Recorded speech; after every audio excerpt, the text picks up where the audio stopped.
नमस्कार। आज हम समझेंगे जो हमारे एक्सपोनेंशियल्स यानी कि ई के जो फॉर्मूले हमारे होते हैं उनका यूज करके किसी दी हुई सीरीज के एन टर्म्स को हम कैसे ई के फॉर्मूले में कन्वर्ट करते हैं, ई में कन्वर्ट करते हैं। यानी कि तो जैसे हमें ये कुछ फॉर्मूले मैंने यहाँ पर लिखे हुए हैं ऑलरेडी, इनका हम इसमें यूज करेंगे। और ये कुछ सीरीज के एन टर्म्स दे रखे होते हैं। अगर हमें किसी सीरीज के एन टर्म्स इस तरह से मिलते हैं तो हम इसे कैसे कन्वर्ट करते हैं इन फॉर्मूलों में, जरा देखते हैं इस चीज को। अगर मैं यहाँ पर इस वाले फॉर्मेशन में अगर मैं यहाँ पे n की जगह पे 1 पुट करता हूँ, n की जगह 1 पुट करता हूँ मैं, ठीक है जी। तो जरा n की जगह 1 पुट करने से हमें क्या मिलेगा, 1/फैक्टोरियल 1 मिलेगा, ठीक है। फिर 1/फैक्टोरियल क्या मिलेगा, 2 मिलेगा।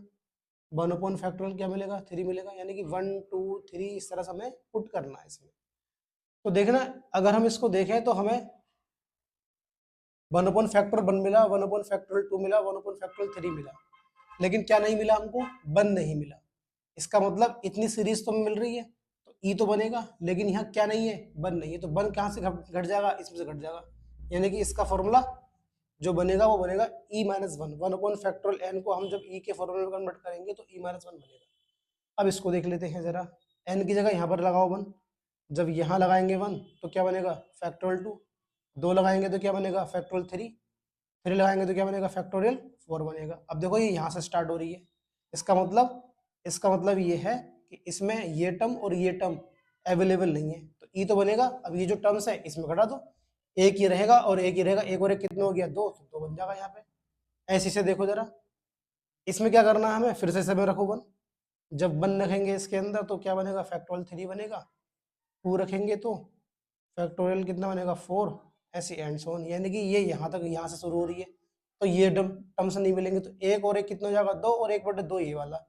1 + 1 + 1/√2 है ना, ये तो हो गया 2 रूट, सॉरी फैक्टोरियल 2 को तो हम 2 ही लिख सकते हैं। 2 2 4 और एक कितना हो गया, 5, 5/2। 5/2 यानी कि इतना टर्म्स इसमें अवेलेबल नहीं है, तो ई तो बनेगा, लेकिन इसमें से हम क्या घटा देंगे, 5/2 घटा देंगे। इस तरह से हम इन एन टर्म्स को ई की फॉर्मेशन में कन्वर्ट कर सकते हैं डायरेक्ट। आइए कुछ और एन टर्म्स को कन्वर्ट करते हैं ई की पावर, ई की फॉर्मेशन के अंदर। तो देखते हैं जरा इनको। अगर हमें टी एन इजिकल टू इतना दे रखा है तो फिर से हमें चेक करना कि अगर हम n इजिकल टू 1 पुट कर रहे हैं, n इजिकल टू 1 पुट कर रहे हैं इसके अंदर, तो ये हमें क्या देगा, 0 factorial plus 1 factorial plus 2 factorial plus 3 factorial. इस तरह से हम ये गिवन करेगा। यानी कि 1/0 को हम क्या लिख सकते हैं, 1 लिख सकते हैं। तो ये देखो पूरी सीरीज हमको क्या कर रही है, मिल रही है, तो ये क्या आ जाएगा यहाँ पे, ई बन जाएगा। ऐसे यहाँ देखो n इजिकल टू क्या रखो, यहाँ पे 1 रखो। तो 1 रखने से तो ये नेगेटिव मिलेगा, तो हम 1 नहीं रख सकते, फिर क्या रखेंगे, यहाँ पे हम 2 रखेंगे। 2 रखेंगे तो 0 से स्टार्ट हो रही है। यानी कि हमें देखना, 0 से अगर कोई सीरीज स्टार्ट हो रही है तो उसका आंसर ई होगा। अगर हम ये देखें तो ये भी 0 से स्टार्ट होती है, इसका आंसर क्या होगा, 0 होगा। अगर हम n इजिकल टू यहाँ के लगा देंगे तब भी इसका आंसर क्या बनेगा, हम फैक्टोरियल 0, तब भी इसका आंसर क्या बनेगा, ई बनेगा। यानी कि n की अगर वैल्यू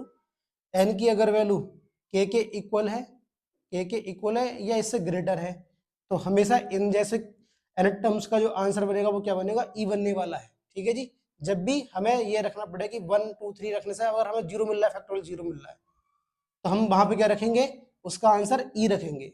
देखते कुछ और एन टर्म्स।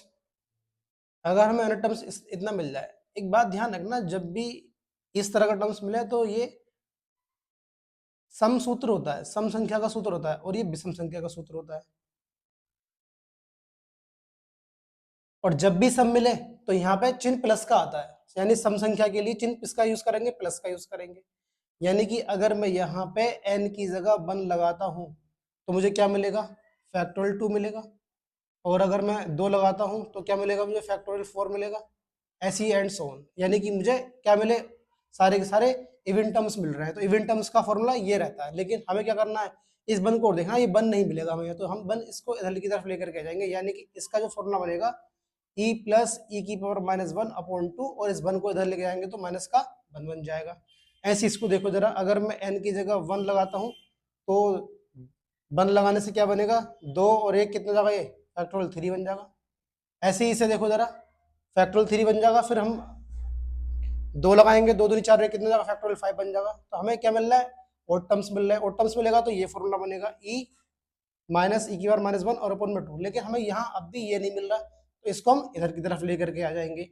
ऐसे हम इसके फॉर्मूले को निकाल सकते हैं डायरेक्टली। आइए देखते हैं कुछ और एनएट टर्म्स।